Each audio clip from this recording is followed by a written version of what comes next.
Optional के रूप में चयन किया यूपीएससी। बहुत लोगों ने कहा मुझे तारीख में फेल हो सकता है।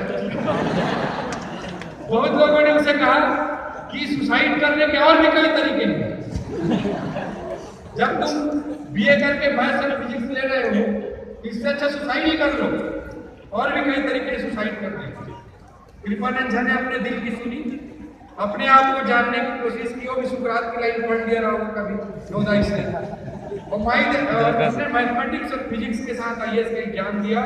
और 2004 के एग्जाम में जो हमारा बैच था, मैथमेटिक्स में all India one of the topper था। मैथमेटिक्स उदाहरण बताना चाहूंगा विजय विदुड़ी का। विजय विदुड़ी भी मेरे बैच का आईएएस है। मेरे बैच का आईएएस है विजय विदुड़ी। 36 रैंक आया था ऑल इंडिया हमारे बैच में उसका। अंडमान निकोबार का कलेक्टर था। अभी सुप्रियो बाबुल जी हैं जो मंत्री, उनके साथ पीएस है, उनका पर्सनल स्टाफ है। विजय विदुड़ी दिल्ली के पास के गांव में रहता था। 8वीं क्लास में जब वो था तो उसको मैथमेटिक्स में ग्रेस लगा, गणित के विषय में उसको ग्रेस लगा। तो उसके पिताजी आए, वो दिल्ली में छोटी मोटी नौकरी करते थे, सरकारी नौकरी। वो आए और इतना मारे उसको, और मारते मारते लेके दिल्ली चले गए।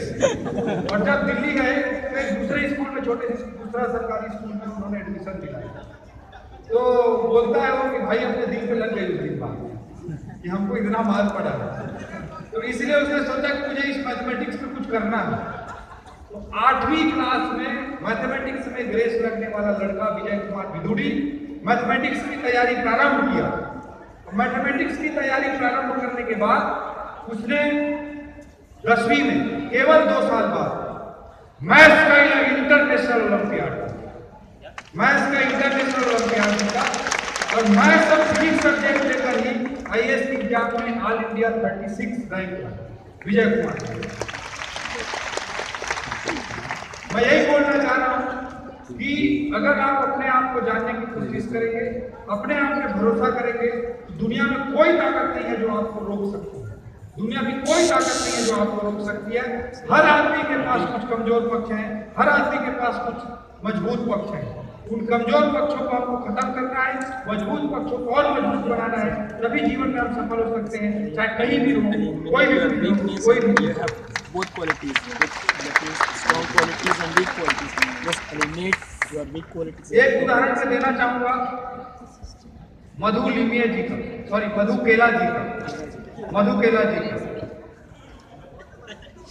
वो मधु केला जी आप गूगल करके देखेंगे तो इंडिया के one of the best finance manager में, भारत के सबसे अच्छे वित्तीय सलाहकारों में उनका नाम आता है।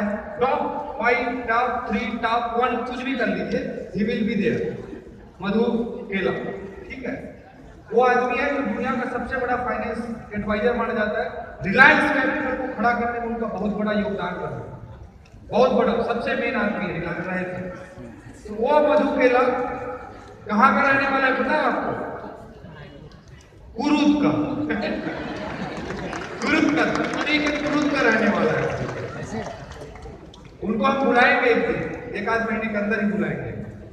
मधु केला के बारे में मैं इतना बताना चाहता हूँ कि प्योर देसी हिंदी मीडियम का बच्चा जो कुरुद में स्कूल पढ़ाई किया, सरकारी स्कूल में, सरकारी कॉलेज में बीकॉम किया, वही कुरुद के कॉलेज में। अब कुरुद में बीकॉम करने के बाद उसको लगा कि मुझे एमबीए करके जाना चाहिए, और वो एमबीए करने गया मधु केला। जब एमबीए करने गया तो इंटरव्यू के लिए सिलेक्शन तुरंत हो गया, और तुरंत इंटरव्यू के लिए सिलेक्शन जब हुआ तो इंटरव्यू में जाते ही उसने बोला, देखो भाई साहब, आप लोग को मैनेजर चाहिए कि अंग्रेजी बोलने वाले? तो बोले कि भैया हमको तो दोनों चाहिए, जो मैनेजमेंट भी देख सके, मैनेजमेंट भी कर सके, और इंग्लिश भी जिसकी अच्छी हो। तो देखो प्योर इंग्लिश वाले देख रहे होंगे तो मेरा तो कोई मतलब नहीं है, और अगर मैनेजमेंट वाला खोज रहे होंगे तो मैं ट्राई करूंगा इसका। और मैं एक एफिडेविट लाया हूँ, एक एफिडेविट लाया हूँ नोटरी करा के, स्टाम्प पेपर में लिखा के कि अगर आप मेरा यहाँ सिलेक्शन होता है, आप मेरे को सेलेक्ट करते हैं, तो 6 महीने के अंदर इस इंस्टीट्यूट का सबसे अच्छा अंग्रेजी बोलने वालों में कम से कम मैं एक रहूंगा। can do. Don't say like you can't. आज भी उसके कॉलेज में उस एफिडेविट को फ्रेम करा के डायरेक्टर ने अपने कमरे में रखा। ऐसा व्यक्ति देश का सबसे बेस्ट फाइनेंस मैनेजर बन सकता है। तो दोस्तों, अपने आप पे भरोसा करना सबसे जरूरी चीज है।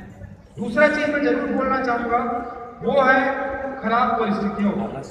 हम में से अधिकतर लोग खराब परिस्थितियों का रोना रोते हैं कि मेरी परिस्थिति खराब है, मेरे साथ बुराई है, मेरे साथ ये दिक्कत है, मेरे साथ ये परेशानी है, मेरे घर में पैसे नहीं है, मेरी माँ को बीमारी है। हर तरह के परेशानियों के बारे में हम लोग हमेशा बात करते हैं। हम सोचते हैं कि मैं तो हिंदी मीडियम में पढ़ा हूँ, मैं तो सरकारी स्कूल में पढ़ा हूँ, मैं तो गांव का छोटे से गांव में रहने वाला हूँ। सब चीज को हम लोग कमजोरी में अपना गिनते हैं। लेकिन मैं मानता हूँ, और आप जब गौर से जिंदगी को देखेंगे तो आप भी शायद मानने लगेंगे कि बड़ी सफलता अर्जित करने के लिए अच्छी पृष्ठभूमि का नहीं, खराब पृष्ठभूमि का होना जरूरी है। आप देखेंगे ये एक राइस मिलर का बेटा एक राइस मिल और 2 राइस मिल और बड़ी आसानी से खोल लेता है। एक क्रेशर वाले का बेटा अपने पिता के एक क्रेशर में पूरे जिंदगी में 2 क्रेशर 3 क्रेशर तक बहुत आसानी से पहुंच जाता। लेकिन धीरू भाई अंबानी वही बनता है जो पेट्रोल पंप पे घिसा हो। ये हमेशा याद रखना। आप जितने एग्जाम लीजिए, नॉर्मल स्टेट पीएटी होगा, नॉर्मल स्टेट पीएटी होगा, नॉर्मल पीएससी एग्जाम होंगे, तो उसमें अच्छे पृष्ठभूमि वाले बच्चों की संख्या, उनका परसेंटेज ज्यादा रहेगा। लेकिन पीएटी के जगह पे आप एम्स को देखेंगे, पीटी के जगह पे आईआईटी जेईई को देखेंगे, पीएससी के जगह पे आईएएस को देखेंगे, तो खराब पृष्ठभूमि वाले लड़कों का परसेंटेज कई गुना ज्यादा बढ़ जाता है। इसका कारण मुझे यही लगता है कि खराब पृष्ठभूमि आपके लिए कई बार मददगार होती है, कई बार नहीं, हमेशा मददगार होती है।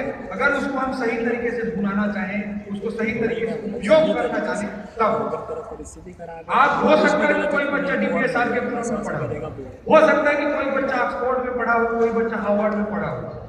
लेकिन आप अगर एक गाँव में छोटे से पढ़े हैं, एक छोटे से कुरूद में पढ़े, छोटे से धमतरी में पढ़े, छोटे से दंतेवाड़ा में पढ़े, छोटे से बस्तर में पढ़े, तो आप 1000 ऐसी चीजें उससे ज्यादा जानते हैं ऑक्सफोर्ड वाले बच्चे से, जो ऑक्सफोर्ड वाला बच्चा कभी नहीं सीखा, कभी नहीं सीखा। क्या आप इतनी सारी चीजें जानते हैं, ग्रामीण भारत को इतने अच्छे तरीके से समझते हैं कि चाहे वो बिजनेस का फील्ड हो, चाहे वो राजनीति हो, चाहे वो बिजनेस हो, चाहे वो करियर हो, चाहे आईएएस का काम करता हो, चाहे आईपीएस का काम करता हो, चाहे डॉक्टर का काम करता हो, चाहे मार्केटिंग का काम करता हो, उस गांव वाले बच्चे को बहुत सारी चीजें ज्यादा आती हो। इस चीज को हमको जीवन में लेकर चलना है कि खराब पृष्ठभूमि वाले से ही ज्यादा अच्छे से हम आगे बढ़ सकते हैं। अभी सीएम साहब भी बोल रहे थे, स्टीव जॉब्स का एग्जाम्पल दे रहे थे। स्टीव जॉब्स एप्पल स्टार्ट किया, एप्पल स्टार्ट किए 2 लोगों ने मिलकर। जब जर्सी बन रही थी तो नंबर की लड़ाई चालू हो गई। अगर एक इंस्टीट्यूशन में 2 मालिक होते तो कई बार झगड़ा हो जाता है। एक नंबर उसके पार्टनर ने कहा कि मैं लूंगा। उसके स्टीव जॉब के जितने समर्थक थे, उन्होंने कहा, स्टीव जॉब ऑफिस पहुंचे ही नहीं थे तब। उनके समर्थकों ने कहा कि 1 नंबर स्टीव जॉब को मिलना चाहिए। ये झगड़ा चलता रहा, बीच में स्टीव जॉब पहुंचे। उनके समर्थकों ने धीरे से जाकर कहा कि 1 नंबर जर्सी लेने के लिए अड़े हुए हैं। तो स्टीव जॉब ने बोला, कोई बात नहीं, क्या प्रॉब्लम है।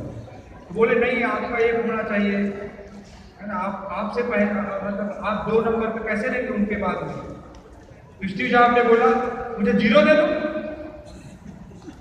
गेटिंग माय पॉइंट, मुझे 0 दे दो। 0 1 से पहले आता है, ठीक है। जब एप्पल का लोगो बन रहा था, एप्पल का जब लोगो बन रहा था, लोगो क्या बनाए चल रहा था, है ना। एप्पल का लोगो क्या है, क्या है एप्पल का लोगो जो हम सब हाथ में लेकर घूमते हैं, आईफोन। स्टीव जॉब्स सेव एक तोड़ खा के बैठे हुए थे, ठीक है। और बोले क्या लोगों से क्या काम होती है, काम से लोगों की पहचान बनती है, लोगों से काम की पहचान नहीं।